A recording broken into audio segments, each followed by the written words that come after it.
Welcome to the Next Thought Podcast, where we unpack curated insights from the world's most impactful thinkers, books, and mental models, all in under 20 minutes. Welcome to this deep dive. Today, we're plunging into a truly fascinating and really candid source, Felix Dennis's book, How to Get Rich. Yeah, this isn't your typical self-help guide, is it? Not at all. It's raw, totally unfiltered. A look at wealth from someone who, well, he really did achieve it from scratch. Against the odds, you could say. And our mission today is basically to pull out those core insights, the surprising truths from his perspective, his very personal view. We want to help you understand not just what it means to go after serious wealth, But also the often unseen stuff, the unvarnished reality of that whole journey. We're trying to cut through the usual jargon. get right to his direct, sometimes pretty brutal experience. Exactly. So yeah, we're going to explore how Dennis, who famously called himself a hippie dropout on the dole, Right, with not a penny of taffeta. how he ended up far richer than most rivals. We're talking a net worth somewhere between, $400 million and $900 million. Huge numbers. So what did he learn? What mistakes did he make along the way? And what does he really believe it takes? Let's jump in. Okay, so first off, what does Dennis even mean by rich? Because he's quite specific. He is. He's very clear. He's not talking Bill Gates level or, old landed gentry like the Duke of Westminster. No, his target is more, I think he says, world-class footballer rich. Yeah, or J.K. Rowling rich, that kind of level. So what does that look like in his mind? And maybe more importantly, what does he say that kind of money actually buys you? Well, for him, it mainly buys time. And the option, crucially, of not having to be in any particular place on any particular day doing any particular thing. So ultimate autonomy. Pretty much. And interestingly, he points out it also brings this weird kind of respect. Weird how? Well, he says it's often rooted in, maybe surprisingly, envy. It's not like the respect you'd give a nurse or, a real hero. It's different. Huh. Okay. And his take on happiness, fulfillment. That's pretty bold too, isn't it? Oh, yeah. He flat out says riches do not confer happiness. Doesn't just say they don't, he goes further. Yeah, he does. He says it is almost certain to impose the opposite condition. Wow. Because of the stress and strain. Exactly. Stresses, strains. He even mentions guilt that comes with it. But then he throws in this really provocative line. The one about your sex life. That becoming rich most certainly will improve your sex life. He even quotes Ecclesiastes and talks about the aphrodisiac power of money. He really doesn't shy away from the uncomfortable stuff. Not at all. And then he tries to sort of put numbers on this idea of rich, even though he admits it's hard to measure precisely. Right, the table. Yeah, he gives us two tables. The first one is wealth measured by cash in hand or quickly realizable assets. And that goes from comfortable poor, which is like 50,000 pounds to 200,000 pounds. All the way up to super rich at over 100 million. But he makes a very practical point there, which is that very few people can actually get their hands on 100 million in cash within a week, mostly because of tax implications. Ah, right. Which leads to the big question. How should we really measure wealth, according to Dennis? Well, that's his second table. It shifts to total assets or true net worth. And the scale there is much, much higher. Okay, so comfortable poor on that scale starts at 1 to 2 million pounds. And super rich is anything over 999 million. And tax planning becomes even more critical then. Hugely. He says it can basically have your true net worth if you don't plan properly. And he makes this observation that a lot of really wealthy people don't even know their exact net worth. Interesting. So for his book, what level is he actually aiming his advice at? He calls it the lesser rich category. That's about 15 to 40 million pounds in total assets. Which sounds like a lot, but in context. Right. He says it might just get you onto the very bottom of the Sunday Times rich list in the UK, but, quote, nowhere on any major list in the US. He also mentions lifetime spending totals, but says that's kind of unmeasurable. Yeah, more of a theoretical alternative. Okay, now let's talk about the reasons people give for not trying to get rich. Dennis tackles these head on. He does, and he dismisses most of them pretty bluntly as spurious, basically excuses. So what are the common ones he shoots down? He breaks them down into about 3 broad categories, often linked to age or circumstance. First up, you've got the young, penniless, and inexperienced. Their argument being lack of cash, lack of know-how. Exactly. But Dennis just flips that. He says, look, you have almost nothing to lose. You've got huge stamina, usually an instinctive knowledge of modern technology. And crucially, You're more willing to learn precisely because you're not an expert yet. You're not set in your ways. He uses his own examples, right? Like the poster magazines? Yeah, poster mags, personal computing magazines, things that flew in the face of conventional wisdom at the time, proved it could be done. Okay, category 2. That's the slightly better off and on the way up. These are the people who are afraid of losing what they've already built. The fear of failure holding them back. Yeah, and Dennis says, as an employer, he saw this all the time. He gets that the fear is real, it's an impediment, but he argues it can be dealt with. He even says he wishes employees well if they leave to start their own thing. He does. He calls it a win-win. Admits he's sometimes worried they'd spotted an opportunity he'd missed. Okay, and the third group. The senior manager or professional, their objections are usually about risking their security, the mortgage, the family's happiness. And Dennis's take on that. Zero patience. He calls it nothing but a smokescreen, an alibi, convenient camouflage, just excuses. He says hardly any managers he knew actually took the leap. In 40 years, he says only 6 he knew struck out on their own and none got really rich. His advice to them: find a young and fearless partner who has the stamina they might lack. Wow, direct. Very. And beyond those individual excuses, he also tackles the statistics, the odds of actually getting rich. The lies, damn lies, and statistics bit. Exactly. He shows how that tiny overall chance, like 0.16% in the UK, it actually improves dramatically once you filter out people who are unhealthy or too old or too young or just have no interest or aptitude for it. You know, like government workers or people in certain professions. So the odds aren't quite as bad as they first seem for someone actually trying? If you're actually in the game, yeah. But then he pivots, gets quite philosophical. About the personal cost. Right. She's brutally honest. Says, making money consumed my waking hours, laid chaos upon my private life. And led him into some pretty dark places. Yeah. Narcotics, high-class whores, drink, and consolatory debauchery, his words. He calls money-making a drug he couldn't stop, like a punch-drunk boxer. That's incredibly candid. But what's his final conclusion on that? Does that mean don't try? No, surprisingly. He concludes that these afflictions are no reason not to make the attempt. He insists there's no reason on earth why financial success should lead to personal catastrophe. So he sees those as his personal failings, not an inevitable outcome of wealth pursuit. That seems to be his argument, yeah. Which brings us to overcoming fear. This is a huge theme for him. The fear of failure. He calls it the 800-pound gorilla, the King Kong of your nightmares. Yeah, he really emphasizes how paralyzing it is. Laments that even if someone sees an opportunity, the step from knowing to doing is rarely taken, that inertia. And he talks about the world being full of naysayers. Oh yeah, full of Jeremiahs, he calls them. People who take perverse pleasure in pointing out that things might fail. He also slams the corporate committee approach to new ideas. Calls it the death knell. Basically, says it's designed for collective responsibility, which really means covering your backside, not for taking real risks. So how does he suggest you actually deal with this massive fear? He breaks it down, right? He does. He sees 2 parts. First, the obvious one, the financial fear, letting yourself or others down money-wise. Okay, and the second part? That's the nastier, stickier bit. The public exposure of failure, the shame, the judgment from others. He uses examples like a young woman starting a business, even his own mother's dreams. And his solution is pretty striking.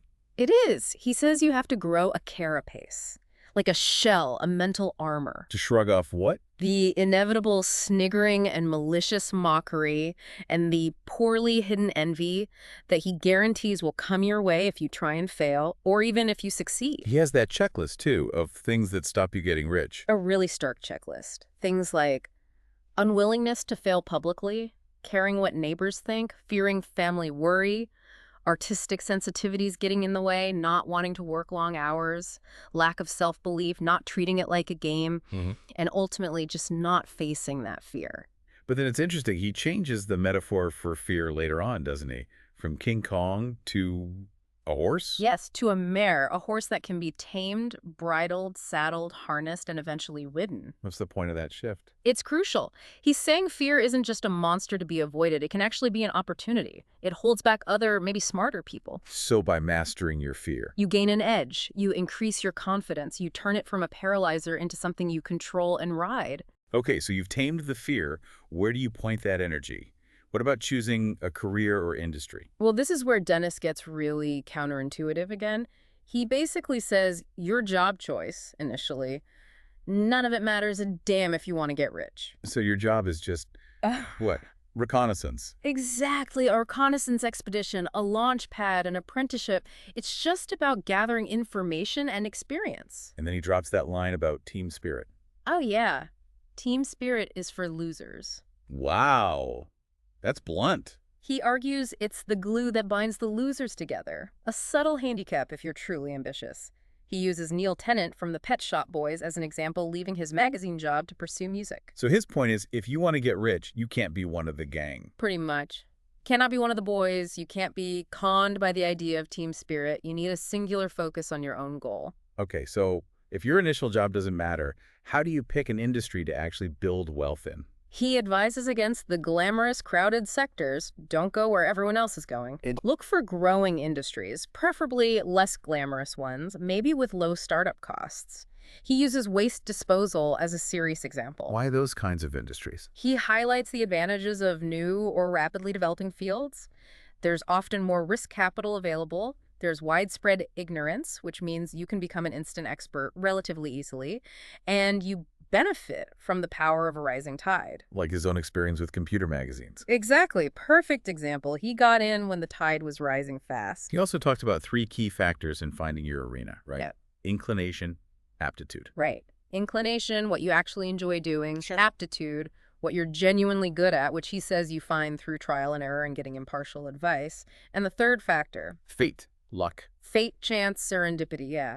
But he doesn't see luck as purely passive. He quotes Seneca, Gary Player, Ray Kroc. The idea that luck is preparation meeting opportunity. Or a dividend of sweat, as Kroc put it. It's about putting yourself in a position to get lucky. So how do you actually get lucky, in Dennis's view? He says, fortune favors not just the brave, but the bold. It's about recognizing opportunities when they appear, even if they look risky or potentially humiliating. And seizing them. Absolutely. When Lady Luck shows up, you hang on for your life. Okay, let's shift to ideas. We always hear, I've got a great idea. What's Dennis's take on the great idea? He calls it hogwash if it's just an idea on its own. Really, hogwash. Yep. He is absolutely emphatic. Execution's the key. Yeah. He says execution is 1,000 times more important than a great idea. Why? Because you can't protect an idea itself. Exactly. You can't patent an idea, only its implementation. He uses the example of Tony Elliott fighting to get TV listings in his magazine. Great idea, but... Other publishers benefited more in the end. Right. Because the execution, the implementation across the industry mattered more than the initial concept. Dennis says the goal is vastly more important than any idea. So it's about the doing. Like Ray Kroc with McDonald's. Perfect example. Kroc didn't invent fast food. But his execution, that 5-point plan, standardization, franchising, speed, cleanliness, value, marketing. That flew in the face of all conventional wisdom, Dennis says. And it made him a billionaire. Pure execution. Dennis also warns about the opposite problem, right? Refusing to copy good ideas. Yeah, the folly of the "it wasn't invented here" syndrome. He admits his own costly mistake with this. In the games market. Not emulating Chris Anderson's future publishing model, refusing to pay for official licenses because it wasn't their idea. Dennis Publishing got pasted as a result. But then he shows the flip side with FHM magazine. Exactly. FHM brilliantly emulated the Lads Mag trend started by Loaded. They tweaked it, broadened the appeal, used advertising and celebrities smartly. And became huge, proving the original isn't always the best. Definitely not. Which leads him to think about obsession, particularly with your own ideas. He uses Steve Jobs as a complex example. He acknowledges Jobs' genius, obviously. Of course. But he argues Jobs' intense belief that only his or his company's ideas are right, that astonishingly arrogant streak, the my way or the highway thing. Like not licensing the Mac OS back in the day. That's the prime example he gives. He argues that attitude, while part of Jobs' brilliance, ultimately cost Apple market dominance despite their innovations. So even genius needs effective, sometimes pragmatic execution. That's his point. He says Jobs' flaws meant Apple, while becoming insanely rich eventually, especially with Pixar, and becoming an icon. Would never be as big as it could have been? Right. Wouldn't truly bury monsters like IBM. The big takeaway is crystal clear. Ideas don't make you rich. The correct execution of ideas does. And if you don't have great ideas yourself? Dennis says seek them out and make them work. Copy, adapt, execute. Okay, so execution is king. But execution needs fuel. It needs capital. How does Dennis suggest you get the money? He lists the usual suspects 6 ways: get given it or inherit it, steal it, win it gambling, marry it, earn it, or borrow it. And he pretty quickly narrows that down. Yeah, he dismisses the first 4: gift, inheritance, theft, gambling, marriage, as either out of your control or just too risky for his purposes. So that leaves earning it and borrowing it. Right. Earning it is the long game, the foundation. Borrowing it, he says, is often a necessity, especially when you're starting with absolute nothing. But he has strong warnings about borrowing. Absolutely. Avoid sharks like the plague. Don't mess up your credit rating with really high interest debt like credit cards early on. Be careful who you borrow from. He also makes an interesting point about how VCs say there's too much money chasing too few deals. Yeah, he found that claim a bit hollow. He tells the story of his company needing just $2 million, a measly amount in context. And they get offered $100 million, but with strings attached, demanding a big piece of the action. It wasn't the kind of capital they needed on terms they wanted, so they went back to Europe. Which brings us to his categories of investors. The dolphins. That's his term for venture capitalists. The dolphins. And his description isn't exactly flattering. No. He says they demand huge equity, often a controlling stake, and they want a quick return, like 3 or 4 years for their investors. So not necessarily aligned with the founder's long-term vision. Not usually. He calls them hard taskmasters who will cramp your style. Their focus is purely on growth, and he cares about it now. Short-term growth for their exit. His warning is pretty stark then. Yeah. You do business with them at your peril, know what you're getting into. They are consummate professionals playing their game, not necessarily yours. So if you do deal with VCs, with dolphins, His advice is unequivocal. Get the finest legal advice that your money can buy. Protect yourself. But he also suggests you'll probably start smaller, likely underfunded on your own. and that's where the fishes come in. Exactly. The fishes. Friends, family, maybe fools. Well, acquaintances, relatives, small-time investors, even suppliers sometimes. People who might believe in you. And Lattes used the fishes himself. Yeah, he made his own first money through the fishes.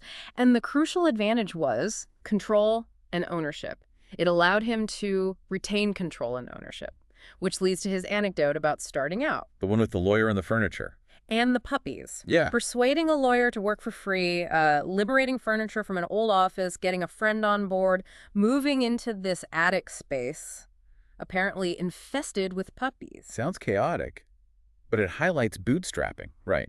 Doing whatever it takes while keeping control. Absolutely. And that brings us to what Dennis emphasizes above almost everything else when it comes to capital and building the business. Let me guess. Ownership. Ownership, ownership, ownership. He really hammers this. Whoever controls a business can force its sale, can fire you. So don't give up equity easily. Don't dilute your shares unless you absolutely have to, because ultimately the biggest rewards go not to those individuals who came up with the idea. Yeah. They go to those entities or individuals who funded the enterprise and own the most stock. Control equals reward. So we've covered a lot there. We've explored Felix Dennis's really uniquely candid take on getting rich, from how he defines wealth to tackling fear, finding your niche, Valuing execution way above the initial idea. and navigating that tricky world of raising capital, dealing with dolphins and fishes. Yeah, and what really stands out, I think, is how active and frankly brutal he portrays the journey. It's not about passively waiting for a great idea or getting lucky. No, it's relentless application, isn't it? Mhm. Resilience, Yeah. being willing to face discomfort, public opinion, failure. Exactly. It's an active, demanding, sometimes really lonely path he describes. And he leaves us with that final, really provocative thought, doesn't he? About money-making being like a drug. Yeah, and the need to eventually learn to quit. He argues the real winners know their limits and, crucially, respect them, something he admits he learned the hard way. It really leaves you thinking, doesn't it? What sacrifices are you truly willing to make in that pursuit? And maybe even harder. When will you know that you've actually made enough? Don't forget to subscribe to the Next Thought podcast.